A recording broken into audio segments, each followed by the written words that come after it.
एक बहुत सुंदर सा प्रसंग है, जरा ध्यान दीजिएगा। कई लोग कहते हैं हमारा गुस्सा कंट्रोल में नहीं आता, हम बहुत गुस्सा आता है गुरुजी। कोई कहता है मेरी बहू को गुस्सा आता है, कोई कहता है मुझे गुस्सा आता है, कोई कहता है मेरे बेटे को आता है, कोई कहता है मेरे बच्चे को आता है। गुस्सा कंट्रोल नहीं होता, अब शब्द निकल जाता है, पानी निकल जाते हैं, आड़ पेड़ा निकल जाता है, आप शब्दों पर अक्षर निकल जाते हैं, बाद में पछतावा भी होता है, बाद में दुख भी होता है, बाद में मन में सोचने में आता है कि ये क्यों हो गया। तो कुछ दिन मूंगे का पानी, अगर मूंगा नहीं हो तो केवल जल का पात्र, उसमें केवल एक हरी मूंग डालकर शिव जी को वो जल चढ़ाना प्रारंभ कर दो।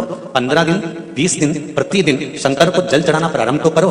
क्रोध कितना भी तेज आ रहा होगा, संयम में आना प्रारंभ हो जाएगा और मुख से अपशब्द निकलना प्रारंभ हो जाएगा। संयमित बनिए।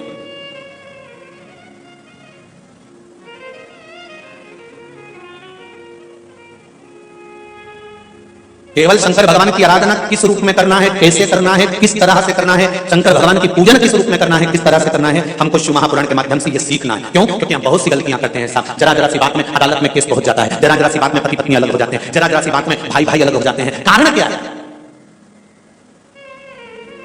उसका कारण क्या है?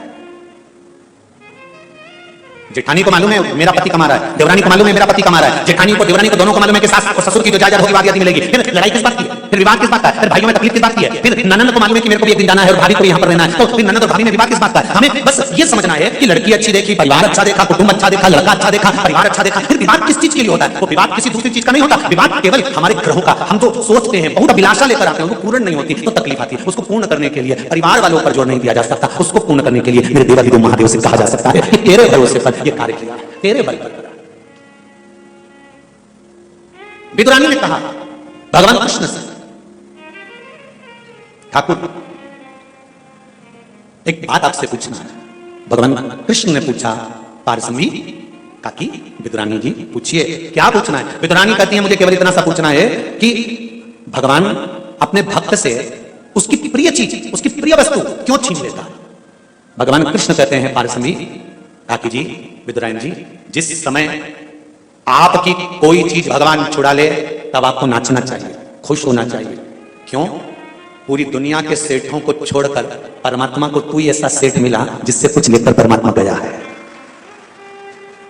पूरी दुनिया के सेठों को छोड़कर परमात्मा को केवल तू सेठ मिला, तेरे पास परमात्मा आया और तुझसे कुछ लेकर गया है। जब तुम्हारी कोई वस्तु तुम्हारे पास से चली जाए, कोई चीज तुम्हारे पास से चली जाए, तो उसमें दुख नहीं मनाना, परमात्मा ने दिया था, परमात्मा लेकर चले गया, उसमें तुम प्रसन्न होना कि वो देव अधिदेव महादेव ने दी थी और उसने वापस ले ली है, उसमें दुख नहीं करना।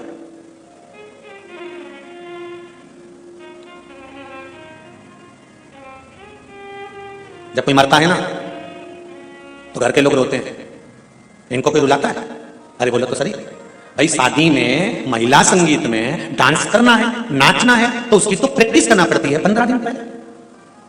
पर कोई मरे तो इतने सारे लोग आएंगे तो बैठ के रोना पड़ेगा, तो इसकी प्रैक्टिस कोई कराता है? अरे बोलो जम के कोई कराएगा? नहीं, इसकी प्रैक्टिस नहीं कराई जाती, रोने की प्रैक्टिस नहीं कराई जाती।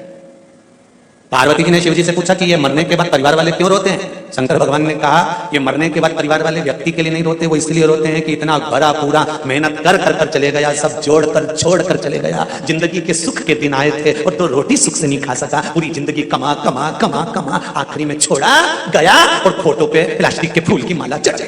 इसलिए रोना आ रहा है कि सब छोड़ कर चले गया। जो जिंदगी भर मेहनत करी, अब खुशी का समय आया था, अच्छा समय आया था, गोल्डन था और बड़ा सुंदर समय आया था, जिस समय खाने की समय था, एंजॉय का समय था, फुल एंजॉयमेंट जीवन को जीना था, उस समय पर जाने का समय हो गया। निवेदन करूंगा हैदराबाद वालों, जितने लोग आस्था पर कथा सुन रहे हैं, फेसबुक पर सुन रहे हैं, प्रतिदिन हर पल हर क्षण हर घड़ी जितने दिन आपकी जिंदगी के हैं, ये मत सोचना कि परसों के दिन मैं अच्छे से ये कर लूंगा, मैं कल ये कर लूंगा, मैं नरसों ऐसा कर लूंगा, मैं 8 दिन बाद ऐसा कर लूंगा, मैं 15 दिन बाद ऐसा कर लूंगा। नहीं, शिव महापुराण की कथा कहती है काल करे सो आज कर।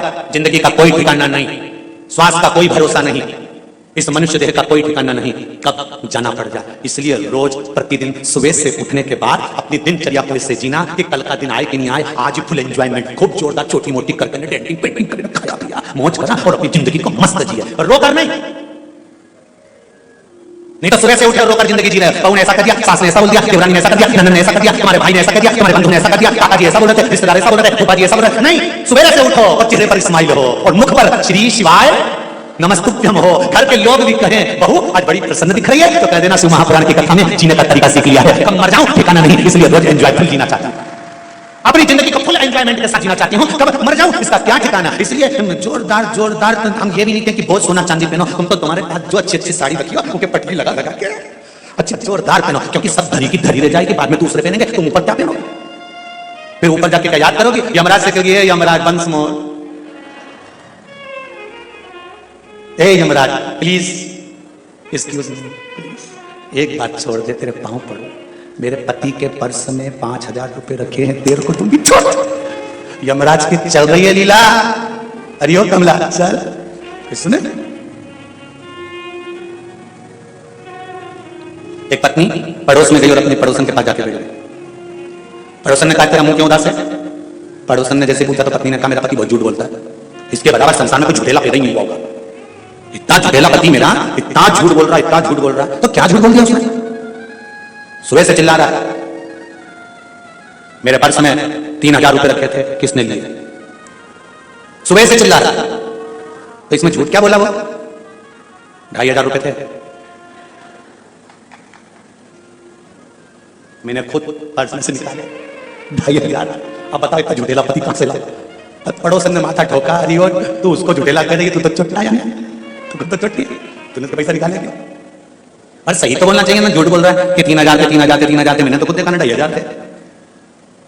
अपने जीवन को मस्त बचो। नवयुवक बच्चे बहुत जल्दी नर्वस हो जाते हैं। एक व्यापार डाला, व्यापार नहीं चला, मम्मी मैंने बहुत मेहनत करी, मां कहती है चिंता मत कर। सबसे ज्यादा विल पावर मजबूत करने में अगर कोई आगे आती है तो वो घर की मां आगे आती है, हर पल कहती है चिंता मत कर।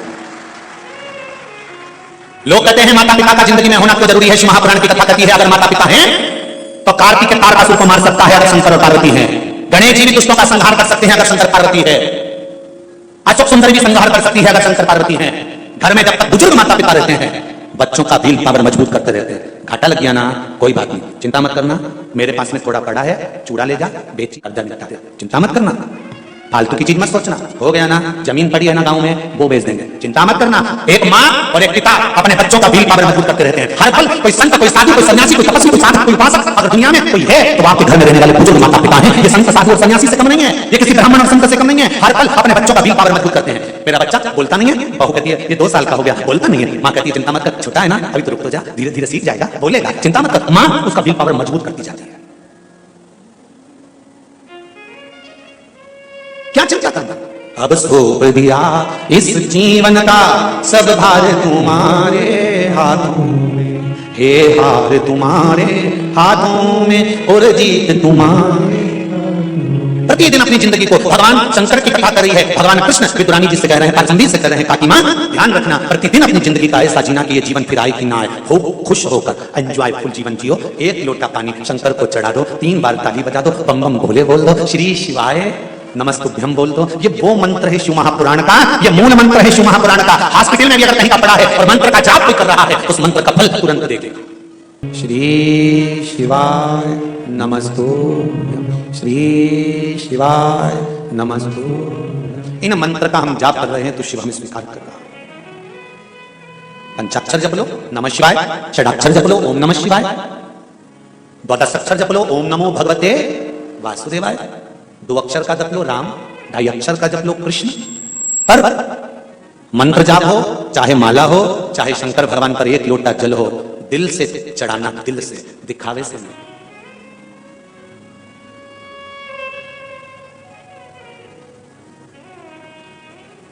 हैदराबाद शहर से कथा स्थल लगभग 15-16 किलोमीटर दूर तो होना चाहिए, क्यों भाई दीदी इतना तो होगा ना?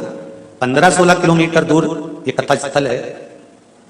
एस कन्वेंशन 7 अमराई राजमहल होटल के पास हैदराबाद, ये जो स्थान है।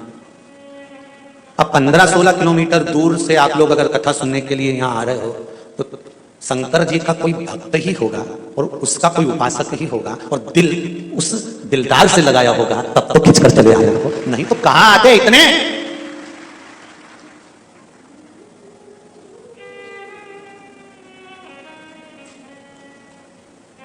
उससे मन लग गया, उससे हृदय लग गया, उससे अपने चित्तवृत्ति को जोड़ा। क्यों ना कृपा करें? पार्वती जी शिव जी के साथ भ्रमण कर रही है, पार्वती शिव जी के साथ घूम रहे हैं। सरल देव, सहज देव, वो है देव अधिदेव महादेव। सरल शिव मंदिर में कपाट नहीं, हृदय में कपट नहीं, परिवार में कोई झंझट नहीं, ऐसे मेरे शिव हैं, कोई ज्यादा व्यवस्था की जरूरत नहीं पड़ती। एक बेलपत्री वो भी चढ़ी हुई धोकर वापिस चढ़ा दो, उतने में खुश हो जाते हैं। इससे बढ़कर और क्या चाहिए ये बताओ? शिव कितने सरल। श्री शिवाय नमस्ते। सरल। शंकर भगवान पार्वती जी को लेकर गए, काशी की गलियों में भ्रमण कर रहे, घूमते हुए काशी की गलियों में पार्वती मणिकर्णिका पर बैठकर इस काया को देख रही है और उस काया को जलता हुआ भी देख रही है। 40 साल, 50 साल, 60 साल, 70 साल, 80 साल, 90 साल, 100 साल, एक दिन तो उस परमात्मा के सामने मिलना तो होगा ही, जाना तो होगा, मिलन तो होगा ना। तो क्यों रोकर जिंदगी निकाले? पार्वती जी शंकर जी से पूछ रही हैं, शंभो बाबा, मृत्यु लोक में जन्म लेना जाना है, ये साधारण सा प्रश्न। सरल भक्ति का तरीका बता दो जिससे आपका धाम मिल जाए, आप मिल जाएं, ऐसी सरल भक्ति बता दो। शंकर जी ने कहा सबसे सरल भक्ति एक ही है पार्वती, सबसे सरल। जीवन में निष्कपट भाव से किसी के काम आ जाना। एक बहुत पहले भजन चलता था, शायद आप लोगों ने सुना होगा, कभी प्यासे को पानी पिलाया नहीं, बादू अमृत पिलाने से क्या फायदा, कभी गिरते हुए उठाया नहीं, बाद आंसू बहाने से क्या फायदा। सरल भक्ति है कलियुग केवल नाम आधारा, सुमर सुमर नर उदय पारा। सरल भक्ति है मेरा नाम जप कर निष्कपट भाव से किसी के काम आ जाना, किसी की सेवा में तल्लीन हो जाना, बिना मांगे, बिना कुछ प्राप्ति के। कभी विदुरानी जैसी चतुरता भी रखिएगा। एक बार शंकर जी के मंदिर में जाओ ना और शिव जी जब अकेले दिख जाए, वैसे तो आज के समय में शंकर और अकेले बहुत बड़ी बात है। जब से शिव महापुराण की कथा टीवियों पर चालू हुई है तब से शंकर जी के मंदिर में शंकर अकेले है ही। अब तो पार्वती जी को भी शिव जी से बात करना पड़ती है तो इंतजार करना पड़ता है थोड़ा। क्यों भाई जी, सही बात है। अब अगर राय लेना पड़ती है ना पार्वती जी से, तो पार्वती जी भी कहती है अब अकेले में कम मिले, तो शिव जी कहिए सब जाए तब तो मिल जाएगा। बड़ी सरलता में बाबा महाराज। जब भोलेनाथ जी अकेले में हो ना तो एक बार पारसंगी जैसी बात तुम भी शिव जी से कह दिया करो, बोले बाबा लोग तुम्हारे ऊपर खूब जल चढ़ाते हैं, खूब आनंद कराते हैं, खूब बेलपति चढ़ाते हैं, खूब गधूरा चढ़ाते हैं, खूब तुम्हें घिस घिस के नवाते हैं।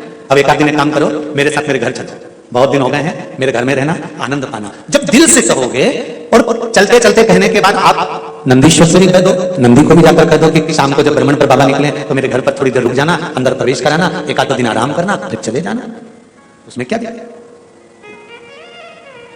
निष्कपट भाव से जो सेवा का प्रकल्प है वो जीवन का सुख है, उसमें परमात्मा की प्राप्ति है।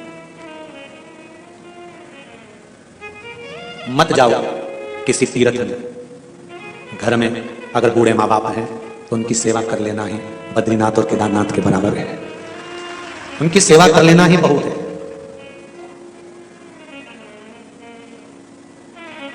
पर बड़ा विचित्र जमाना आ गया जी, बूढ़े माँ बाप से नहीं पूछा गया कि तुमने केदारनाथ जी का दर्शन करा है कि बद्रीनाथ जी का करा है। पत्नी से जरूर पूछ लिया, तू कभी गई थी? मैं छोटी थी जब पापा के साथ गई थी, हम दोस्तों लोग जा रहे हैं तो पत्नी बोली मैं भी चलूंगी। तू तो पहले हो आई, नहीं मैं तो चलूंगी, गई, दर्शन भी किया। एक बार दिल से आप उनसे भी कर सकते थे, घर के बुजुर्गों से, कहा इनका स्वास्थ्य ठीक नहीं रहता, इनको कहां लेकर डोलेंगे, कहां लेकर जाएंगे, मत ऊपर लेकर जाना, केदारनाथ और बद्रीनाथ तक, हरिद्वार की पौड़ी तक तो ले जा सकते थे। पापा मम्मी के लिए 2 लोग छोड़ देते हरिद्वार को, हम दर्शन कर आते हैं, आप ऊपर जाएंगे, ठंडक पड़ रही है, घोड़े पर बैठ पाए ना बैठ पाए, दर्शन कर पाए ना कर पाए, श्वास चलती है, तकलीफ होती है, इसलिए नीचे ही दर्शन। और अगर हरिद्वार तक भी नहीं जा रहे तो पिताजी और माताजी से इतना तो कह सकते हो कि आप घर में रहना, शिव की आराधना करना, भगवान की भक्ति करना और आशीर्वाद दो कि हमारी यात्रा मंगलमय हो, क्योंकि आपके आशीर्वाद के बिना ना तो बद्रीनाथ मिलेंगे ना केदारनाथ मिलेंगे। तुम्हारे आशीर्वाद के बिना ना तो मुझे बद्रीनाथ मिलने वाले हैं ना केदारनाथ मिलने वाले हैं।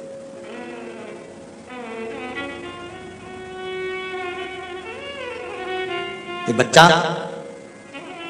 रोज मंदिर जाता है और रोज मंदिर से आकर कहता है, मम्मी आज मैं रामेश्वरम गया था, आज मैं केदारनाथ जी गया था, आज मैं बद्रीनाथ जी गया था, आज मैं मल्लिकार्जुन गया था, आज मैं महाकाल गया था। माँ भी हंसकर कहती है, कहाँ पागलों जैसी बात करता है। पास के मंदिर जाता है लोटा भर जल चढ़ाने के लिए और कहता है मैं केदारनाथ गया था, मैं बद्रीनाथ गया था, मैं महाकाल गया था, मैं मल्लिकार्जुन गया था। तो इतने में पड़ोसन ने कहा, बेटे का दिल है, शंकर के मंदिर में अगर जल चढ़ाता रहता है और दिल से कहता है कि मैं वहां गया था, तो जब उसने जल समर्पित करा है रामेश्वर के नाम से, तो वो जल रामेश्वर पे ही गया था। ये निश्चित दिल से दिया जाता है।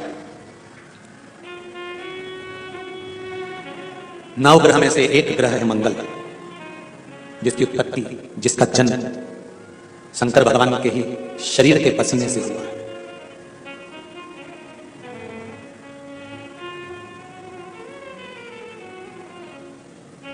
और इस मंगल को ठंडा करने वाला कोई दूसरा नहीं है। धधकते हुए इस लाल ग्रह को, धधकते हुए इस मंगल ग्रह को अगर कोई समाप्त करा है तो इनकी धर्म पत्नी मेघा ने, ज्वालिनी ने करा है। मंगल ग्रह की पत्नी का नाम क्या है? मेघा।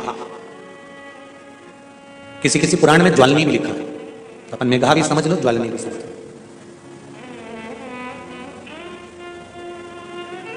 बहुत क्रोध मंगल,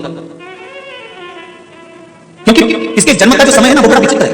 मंगल के जन्म का जो समय है वो बड़ा विचित्र है। जिस समय पर अंधकासुर बड़ा उपद्रव मचाया, जिस समय पर अंधकासुर ने बड़ा उपद्रव मचाया, बहुत उपद्रव मचाया,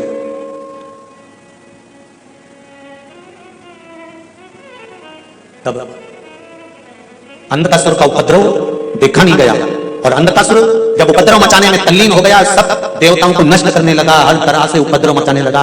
उसको मालूम पड़ गया कि मेरे पिता हिरण्याक्ष भी चले गए हैं। तब उसको क्रोध आ गया और क्रोध में आने के बाद उसने जब उपद्रव मचाना प्रारंभ करा, उसने जब उपद्रव करना प्रारंभ करा, तब भगवान शंकर तक खबर पहुंच गई, शिव जी तक बात पहुंची।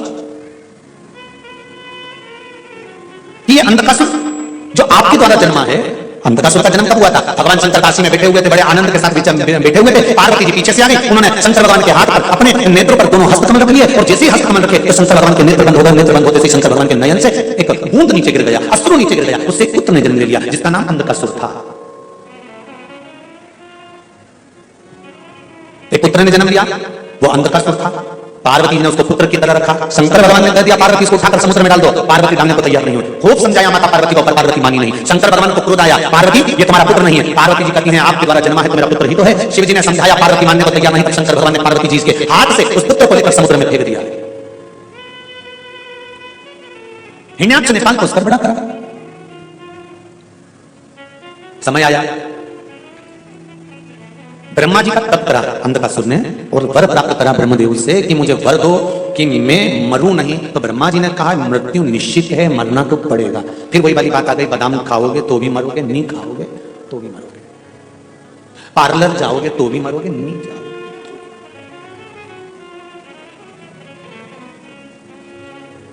घूमने जाओगे तो भी मरोगे, नहीं जाओगे तो भी। ऐसे बहुत सारे लोग मिलते हैं जो कहते हैं हम बद्रीनाथ गए, केदारनाथ जी गए और कुछ हो गया तो मत जाओ। घर में बाथरूम से नहा के बाहर आ रहे थे, चप्पल पहन रहे थे, पांव फिसल गया, चोट लगी, निपट गया। अब केदार जी गया था कि बद्री जी गया था? वहां से लिखी हुई तारीख, तिथि, दिन, पल, घड़ी, समय, नक्षत्र, जब तुम पैदा हुए माता के गर्भ से, इस नाभि की जब नाल माता के गर्भ से कटी, बस नाल कटी थी और बंधी थी, उतने बंधन में तेरी मौत की तारीख, तिथि, पल, घड़ी सब लिख दिया गया था कि इतनी तारीख को, इतनी बजे, इतनी घड़ी, इतनी पल तक मरेगा। निश्चित हो गया। कोरोना जैसी महामारी आई, कई बुजुर्ग की बुजुर्ग तो घर में बैठे रहे और जवान की जवान निकल नहीं। कई एक्सीडेंट तो आपने भी देखे होंगे, परिवार में 10 लोग जा रहे हैं, उसमें से कई लोग चले जाते हैं और कोई छोटा सा बच्चा जिसमें जान ही जरा सी है और वो बच जाता है। कई एक्सीडेंट पढ़ना आपको इससे मिलेंगे। क्यों? जो लिख दिया उसको कोई टाल नहीं सकता। अकाल मृत्यु भो मरे जो काम करे चंडाल का, काल उसका क्या बिगाड़े जो भक्त हो महाकाल का। अब तुम सोच के बैठे बद्रीनाथ जाएंगे, केदारनाथ जाएंगे, ये हो गया वो हो गया, निश्चितता है तुम्हारी मृत्यु की। अब यहाँ अंधकासुर ब्रह्मा जी से करा है कि मुझे वर दे दीजिए, मुझे वर दो। मुझे वर प्रदान करो कि मेरी मृत्यु ना हो। मरना तो है तो वर दो, जिस दिन मैं अपनी माता को गलत दृष्टि से देखूंगा उसी दिन मेरे प्राण छूटना चाहिए। तथास्तु, मेरे नेत्र दे दीजिए क्योंकि मैं अंधकासुर अंधा हूं। तथास्तु, वर मिल गए, प्राप्त हो गए। और समय आया, सूचना मिली कि इंद्र हार गया है अंधकासुर से, अंधकासुर माता पार्वती को पाने के लिए आया है। सूचना मिल गई और जो इंद्र हारा, हारते से इंद्र तुरंत शिव जी के पास गए, शंकर भगवान के चरणों में पड़ गए, प्रभु कृपा करो, क्या इस अंधकासुर को मारना है। शंकर भगवान क्रोध में लाल होकर तुरंत पहुंच गए और क्रोध में लाल होकर जैसे शंकर भगवान पहुंचे हैं, क्रोध में लाल होकर भगवान शिव जैसे ही पहुंचे, जैसे ही शंकर भगवान पहुंचते हैं और अंधकासुर के साथ में कई वर्ष तक शंकर भगवान का युद्ध हुआ है, क्योंकि अंधकासुर शिव जी के पुत्र हैं और शंकर और शिव के पुत्र में कोई अंतर नहीं है। व्यक्ति सारी दुनिया से युद्ध करता है तो हार और जीत सब हो सकती है और जीत सकता है, पर व्यक्ति जब परिवार में युद्ध करता है ना तो जीतना थोड़ा सा कठिन होता है। हारता कहां है व्यक्ति? परिवार में हारता। डीले कम करके थोड़ा सा परिवार में हार जाता है। अभी आपको कथा में कहा मंगल ग्रह को अगर कोई शांत कर सकता है तो उनकी धर्मपत्नी मेघा और ज्वालनी ये ग्रह को हमने कई बार देखा है। जो ज्यादा बहुत सूरमा बनते हैं ना, बहुत ज्यादा, जब इनका ब्याह हो जाता है ना तो इनका जब सूरमापन है ना, पत्नी आंखों में लगा लेती है।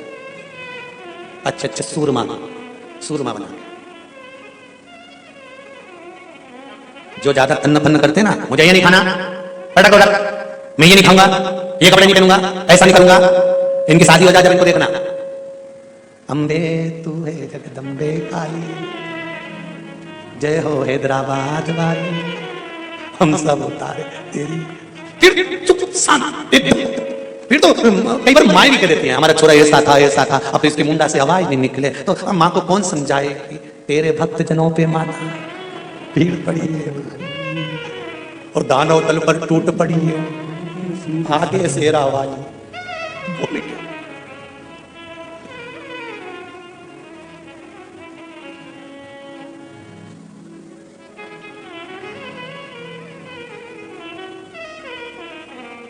जय हो प्रभु, धन्य है। शिव पुराण कर रही है, शंकर भगवान को क्रोध आया और जैसे शिव जी को क्रोध आया, मारने के लिए आतुर हुए, शंकर भगवान के सिर से एक पसीने की बूंद पृथ्वी पर गिर गई। गिरते से एक धधकता हुआ अंगारा, लाल धधकता हुआ अंगारा ग्रह एक पुत्र के रूप में जन्म ले लिया, पृथ्वी से हुआ, इसलिए मंगल कहला गया। धधकता हुआ, पर अंधकासुर अभी नहीं मरा, अंधकासुर की मृत्यु अभी नहीं हुई है। हर हर महा, अंधकासुर की मृत्यु अभी नहीं हुई। धधकता हुए अंगारे के रूप में मंगल ग्रह प्रकट हो गए, जन्म ले लिए। पार्वती जी ने पूछा ये कौन है? शिव जी कहते हैं ये मेरे पुत्र के तुल्य है, क्योंकि मेरे शरीर के पसीने से उत्पन्न हुआ है, मेरे मस्तक के पसीने से पृथ्वी पर गिरने के कारण ये उत्पन्न हुआ है। इसका नाम मंगल होगा, ये ग्रह मंडल में रहेगा, देवताओं के रूप में पूजा जाएगा, पर मेरे क्रोध के कारण उत्पन्न हुआ है, इसलिए इसका ग्रह थोड़ा सा क्रूर होगा।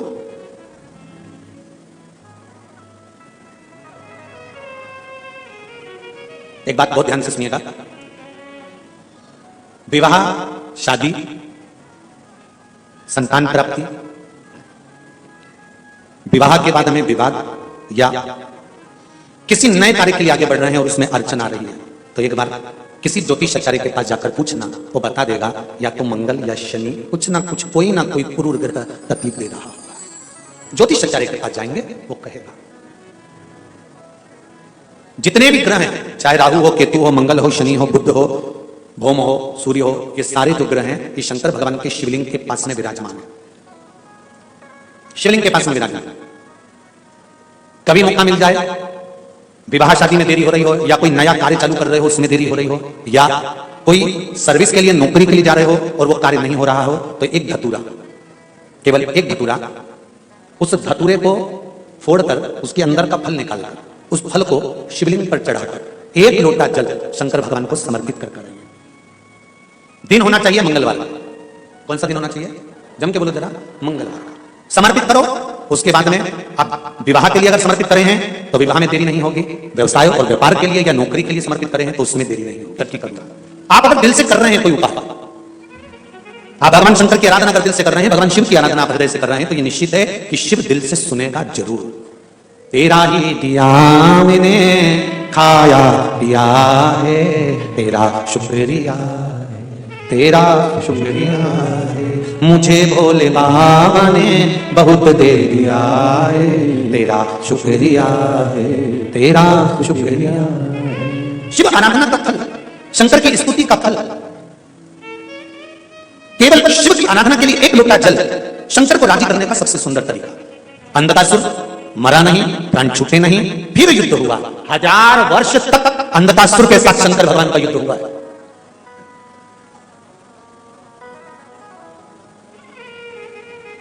तब उसी समय पर मंगल ग्रह को क्रोध आ गया कि मेरे पिता शिव युद्ध कर रहे हैं और मैं बैठा हूं। शंकर भगवान ने देखा कि अंधकासुर भी एक ऐसा असुर है कि इसके भी अगर शीश कटता है तो रक्त गिरता है, तो रक्त से अंधकासुर का बेटा उत्पन्न हो जाता है। एक पुत्र अंधकासुर का उत्पन्न हो गया जिसका नाम था कनक दानव। क्या नाम था? कनक दानव। कनक दानव को जैसे देखा तो भगवान शंकर ने मंगल को इशारा करा, जाओ इस कनक दानव का संहार करो। कनक दानव का संहार करने के लिए मंगल दौड़ कर गए, धड़कते हुए अंगारे की तरह टूट पड़े, कनक मर गया। अंधकासुर को और क्रोध आ गया। जैसे ही अंधकासुर को क्रोध आया, शंकर भगवान ने देखा कि अंधकासुर को 1000 वर्ष हो गए युद्ध करते करते, ये कैसे मरने वाला नहीं है। पार्वती जी ने कहा, भोलेनाथ अगर आप कृपा करें तो इस अंधकासुर को अब मैं मार सकती हूँ। शंकर जी ने कहा, मेरे होते हुए पार्वती तुम मारोगी, ये श्रेष्ठता नहीं होगा, तुम बैठो मैं तब कर आता हूँ। शंकर भगवान साधना में लीन हो गए। पार्वती की आंख से आंसू बहने लगा कि मैं अकेली, और प्रभु कहकर गए कि तुझे मारना नहीं, भगवान कहकर गए कि तू नहीं मारेगी, अब इस अंधकासुर को मैं कैसे मार सकती हूँ? तो क्या करूं? अपनी रक्षा करने के लिए भगवान शंकर के कहने से माता पार्वती ने उसी समय पर सप्तदेव को आमंत्रित करा। अब सप्तदेव को आमंत्रित करा तो 7 देवता, 33 कोटि देवी देवताओं में से 7 देवता पार्वती जी के लिए मृत्यु लोक पर कैलाश पर आने लगे। जैसे आने लगे तो उनकी धर्मपत्नियों ने, सप्तदेवियों ने कहा, आप जा रहे हो और आप जाकर पार्वती के साथ रहोगे, ये अच्छा लगेगा? तो सप्त देवताओं ने विचार कर, अब करें क्या? तो पार्वती जी बुला रही हैं, हमें जाना पड़ेगा। तब सप्त देवताओं ने सप्त देवी का रूप धारण करा, सप्त मातृका बनकर तुरंत पार्वती जी के पास पहुंच गए। अंधकासुर को मारते समय सप्त मातृका प्रकट हुई है। आज भी आपके घर में वास्तु पूजन होता है, नवरात्रि की पूजन होती है, यज्ञ होता है, अनुष्ठान होता है, तो सप्तघृत मातृका बनाई जाती है। करें दर्शन? करें कभी नहीं करें? 7 बिंदी नीचे लगती हैं, फिर उसके ऊपर 6 बिंदी सिंदूर की। करें दर्शन? किसके संग करें? ध्यान होगा आप लोगों को। पहले 7 बिंदी सिंदूर की, फिर 6, फिर 5, फिर 4, फिर 3, फिर 2, फिर 1, और 1 के ऊपर चिपकाया जाता है फिर सिक्का। करें दर्शन आप लोगों ने? सप्तघृत मातृका बोलते हैं। सप्तमातृका। कोई आपसे पूछे कि सप्तघृत मातृका का जन्म कहां हुआ था, सप्तघृत मातृका कहां प्रकट हुई थी, सप्तमातृका कहां प्रकट हुई थी, तो आप कह सकते हो अंधकासुर का संहार करते समय जब शंकर भगवान अंधकासुर को मारने के लिए आतुर हुए, तब माता पार्वती जी ने सप्त देवताओं को आमंत्रित करा। और सप्तदेव स्वयं पुरुष के रूप में नहीं आए थे, सप्तदेव स्त्री बनकर, देवी बनकर आए थे, इसलिए उनको सप्त मातृका कहा गया। देवता पुरुष के रूप में नहीं, स्त्री के रूप में आए थे। पहले नंबर पर ब्रह्मा जी आए थे। दूसरे नंबर पर कुमारी का रूप रखकर कुमार कार्तिक आए थे। तीसरे नंबर पर वैष्णवी का रूप रखकर भगवान विष्णु आए थे। चौथे नंबर पर माहेश्वरी, भगवान महेश का रूप रखकर भगवान महेश्वरी बनकर आए थे। 5वें नंबर पर बारही का रूप रखकर आए थे। 6ठे नंबर पर इंद्राणी बनकर आए थे। 7वें नंबर पर यम स्वयं चामुंडा बनकर आए थे। ये सप्तघृत मातृका, सप्त मातृका माता पार्वती के साथ में यमराज चामुंडा बनकर, भगवान विष्णु वैष्णवी बन गए, भगवान महेश महेश्वरी बन गए, ब्रह्मा ब्रह्माणी बन गए, इंद्र इंद्राणी बन गए, बारही बन गए, कुमार कुमारी बन गए, और बनकर माता पार्वती के साथ में निवास करने लगे। जब भगवान शंकर अंधकासुर का संहार करने के लिए सम्मुख में वापस प्रकट हो गए तो इन 7 देवियों को देखा। 7 देवियों को देखकर पूछा, ये देवियां कहां से आ गई? ये सप्त मातृका कहां से आ गई? ये 7 देवियां कहां से आ गई? तब देवताओं ने आकाशवाणी कर कहा, भोले बाबा ये देवियां नहीं, देवता है। पर पार्वती के साथ में पुरुष कैसे रह सकता था, इसलिए इन्होंने देवी का रूप रख लिया है। यहां आई हैं, शिव जी ने कहा, तुम सप्त मातृकाओं का निर्माण मेरी धर्म पत्नी पार्वती ने करा है। जब भी कोई मंगल कार्य होगा, शुभ कार्य होगा, गृह प्रवेश होगा, मकान का उद्घाटन हो, दुकान का उद्घाटन हो, यज्ञ हो, अनुष्ठान हो, पूजन हो, पाठ हो, उस समय पर तुम 7 देवियों की पूजन श्रेष्ठ मानी जाएगी। जहां तुम 7 देवियों की सप्तघृत मातृका की पूजन होगी, वहां संपदा की कभी कमी नहीं आएगी। सप्त मातृकाओं को विराजमान करती है। आप लोगों के यहाँ गृह प्रवेश होता है, जिसके यहाँ पर नया घर बना होगा, उसके यहाँ गृह प्रवेश हुआ होगा, तो सप्त मातृका का दर्शन किया होगा। किस किसने कराया? जरा हाथ उठाइए, जरा करें आप लोगों ने। सफेद कपड़े पर या टाइल्स पर उसको बना देते हैं, रखिए, और उसका दर्शन किया गया। सप्त मातृका कहते हैं, ब्राह्मण सिंदूर में गाय का घी घोलकर, भैंस माता का नहीं और डब्बे का नहीं, गाय का, जम के बोलो जरा, गौ माता के दूध से मक्खन से निर्मित घी को घोलकर ब्राह्मण देव जब सप्त मातृका का निर्माण करते हैं तब ब्राह्मण का हृदय प्रसन्न होना चाहिए। जिस दिल के साथ में, हृदय के साथ में, मन से, चित्त से, वृत्ति से हृदय को प्रसन्न रखकर ब्राह्मण जब सप्त मातृका बनाता है, उस समय अगर उसका हृदय बड़ा प्रसन्न होता है तो उस घर में कभी संपदा की कमी नहीं आती है। सप्त मातृका का निर्माण भी उत्तम फल देता है। किसी किसी के यहां तो दिवाली पर भी बना लेते हैं, दीपावली पर भी लोग दिवाली का पूजन करते हैं, तो किसी किसी के यहां व्यापार में, दुकान पर, व्यवसाय में, तो वहां पर भी ब्राह्मण देवता सप्त मातृका बना लेते हैं। ब्राह्मण जब उचित आनंद के साथ में आनंदित होकर जब उस सप्त मातृका का निर्माण करता है और निर्माण करके उसका जब पूजन कराता है तो उसका आनंद दूसरा होता है।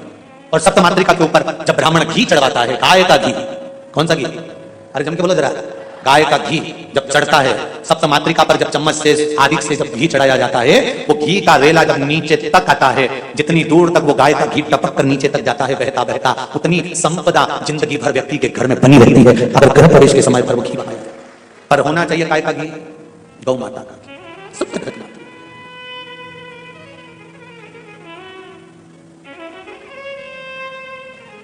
गौ माता के घी का बड़ा महत्व है जी, बहुत ध्यान देना। साल में, वर्ष में 2 बार या 3 बार गौ माता के दूध से निर्मित, वो भी देसी गाय हो, आज के जमाने में देसी गाय भी मिलना मुश्किल है, देसी गाय के द्वारा निर्मित घी दरवाजे के बाहर, अगर तुम्हारे घर में बहुत अशांति हो रही है, क्लेश हो रहा है, घर में शांति नहीं है, तो गाय के घी की एक बिंदी भी अगर दरवाजे के बाहर मात्र अशोक सुंदरी वाली जगह पर घी को लगाकर उस हाथ की बिंदी को दरवाजे पर लगा दिया जाता है तो घर में से क्लेश समाप्त हो जाता है। जैसे कहते हैं ना, मेरे को अच्छा नहीं लग रहा, बेचैनी हो रही है, मुझे ऐसा लग रहा है कुछ बुरा होने वाला, घर में अशांति हो रही है, मन अच्छा नहीं लग रहा, मेरा रहने का मन नहीं कर रहा, बाहर निकलो तो अच्छा लगता है, घर में जाओ तो अच्छा नहीं लगता, व्यापार में काम अच्छा नहीं लग रहा, व्यापार अच्छा नहीं चल रहा, जिसके मन में लगता है कि मेरे मन से मुझे अच्छा नहीं लग रहा, मन में अशांति लग रही है, मन में अच्छा नहीं लग रहा, उसको देसी गाय का घी अशोक सुंदरी वाली जगह, अशोक सुंदरी वाली जगह जानते हो ना सब लोग, सब लोगों को मालूम है अशोक सुंदरी वाली जगह, ये जलाधारी, ये चरण, ये शिवलिंग, समझ लेना जरा अच्छे से। शिवलिंग ये गोल जो भाग है ये माता पार्वती जी का स्थान, ये जो चरण है जहां से पानी बाहर बहता है, राइट भाग में गणेश जी, लेफ्ट में कार्तिकेय जी। इस जल बहने वाली जगह पर एक मोटी सी लाइन होती है शिवलिंग के सामने जहां से पानी बहता है, बीच में एक मोटी सी लाइन होती है, उसको कहते हैं अशोक सुंदरी का स्थान। शंकर भगवान के जितने बच्चे हैं सब शिवलिंग के आसपास है, अशोक सुंदरी बीच में, शंकर भगवान की 5 लड़कियां ऊपर, जया, विषहरा, सामरीवारी, दौतली, देव, गणेश जी, कार्तिकेय। तो अशोक सुंदरी वाली जगह पर गौ माता के घी का लेपन करने के बाद उस बिंदी को अगर वर्ष में 2 या 3 बार भी आप अपने दरवाजे के बाहर मात्र बिंदी स्वरूप लगाएंगे, तुम्हारी पेंटिंग खराब नहीं होगी, जरा सी बिंदी लगाने से घर की डिजाइन भी खराब नहीं होगी, मात्र एक उंगली लगा दी, टच कर दी, उतने से मन को आनंद की अनुभूति होती है। जिसको लग रहा हो कि मेरे मन को अच्छा नहीं लग रहा, बेचैनी हो रही है, वो आज भी कर देख लेना और पत्र लिखकर भेज देना 7 दिन के अंदर, बेचैनी बंद हुई कि नहीं हुई, मन को अच्छा लगना प्रारंभ हुआ कि नहीं। गौ माता का देशी गाय का घी